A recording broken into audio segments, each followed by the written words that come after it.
Bonjour et bienvenue. Aujourd'hui, on plonge au cœur d'une transformation sociale, mais alors spectaculaire, dans le sud du Maroc. Grâce aux recherches du docteur Khalid Al-Ayoud, on va décortiquer comment une région, qui a passé son histoire à dire au revoir à ses enfants, est devenue une terre d'accueil. C'est un véritable monde à l'envers. Alors, c'est là que ça devient fascinant. Imaginez un peu. Pendant des générations et des générations, la plaine du Souss, c'était une terre qu'on fuyait, une terre d'adieu. Et puis, d'un coup, en quelques dizaines d'années à peine, tout bascule. Elle devient un véritable aimant, un lieu qui attire des gens de partout au Maroc, et même de plus loin, de toute l'Afrique. La question c'est comment ? Comment est-ce que c'est possible un retournement de situation aussi radical ? Bon, pour vraiment saisir l'ampleur du changement, il faut d'abord faire un petit retour en arrière. Pendant plus d'un siècle, la règle dans le Souss, c'était de partir.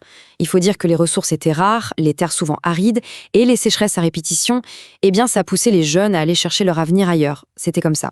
Et cette émigration, attention, elle ne s'est pas faite en une seule fois.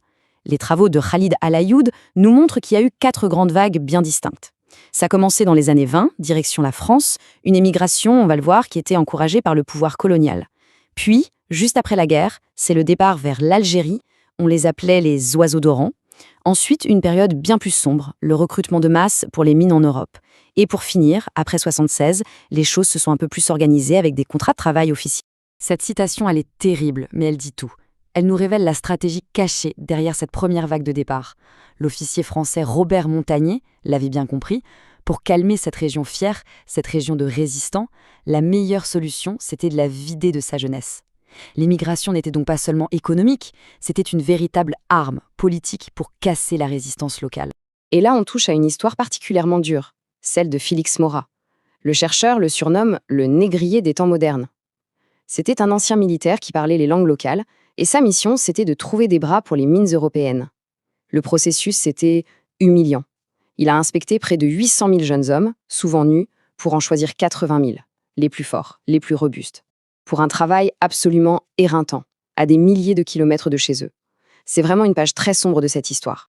Et pourtant, même si loin, même dans la souffrance, le lien avec la terre natale, lui, n'a jamais été coupé. L'argent gagné à la sueur de leur front, ils l'envoyaient à la famille restée au pays.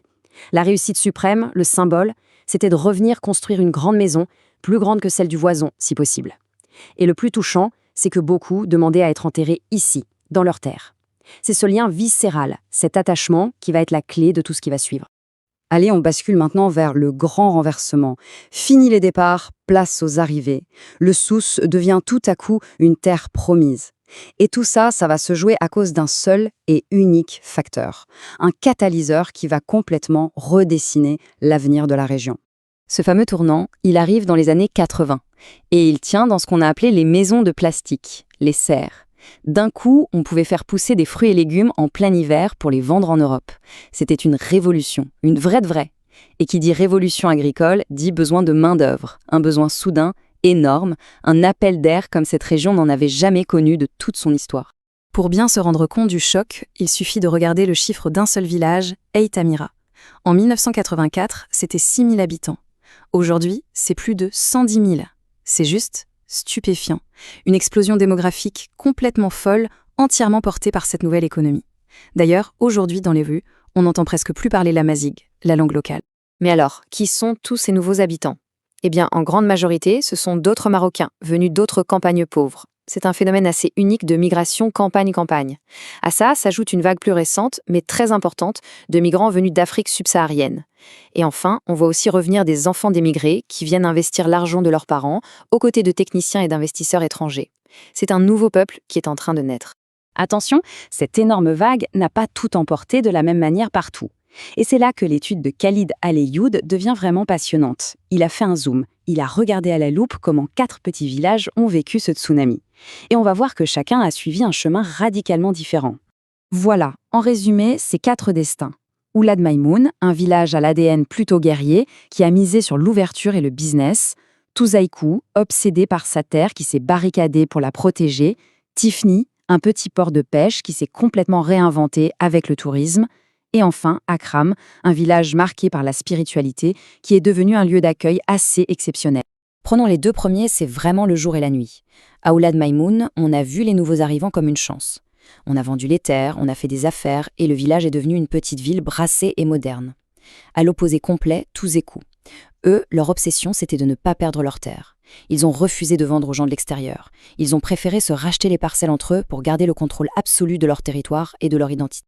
Tifnit, c'est encore une autre stratégie, la reconversion. C'était un village de pêcheurs, une activité qui périclitait. Ils ont senti le vent tourner et ont misé sur le tourisme. Du coup, ils ont attiré une population qui n'avait rien à voir avec l'agriculture, des retraités, des chefs d'entreprise, des techniciens, des fermes d'à côté. Tifnit est devenue une sorte de petite station balnéaire, la vitrine côtière de ce nouveau Souss agricole. Et on termine avec le cas d'Akram. Et là, c'est peut-être le plus surprenant. Parce que ce qui a guidé la réaction du village, ce n'est ni l'argent ni la terre. C'est un héritage spirituel très ancien et très profond. En fait, Akram s'est construit autour de la tombe d'un saint homme. C'est un haut lieu d'une confrérie soufie. Et cette tradition a installé dans les mentalités une culture de zawiya, c'est-à-dire un lieu de refuge, d'accueil ouvert à tous, sans distinction. Alors forcément, quand les migrants subsahariens sont arrivés, parfois chassés d'ailleurs, c'est à Akram qu'ils ont trouvé un accueil inconditionnel. C'est devenu, grâce à son histoire, un lieu de tolérance et de multiculturalisme vraiment unique. Bon alors, qu'est-ce qu'on retient de l'histoire de ces 4 villages? Si on prend un peu de hauteur, on voit se dessiner sous nos yeux une nouvelle société marocaine.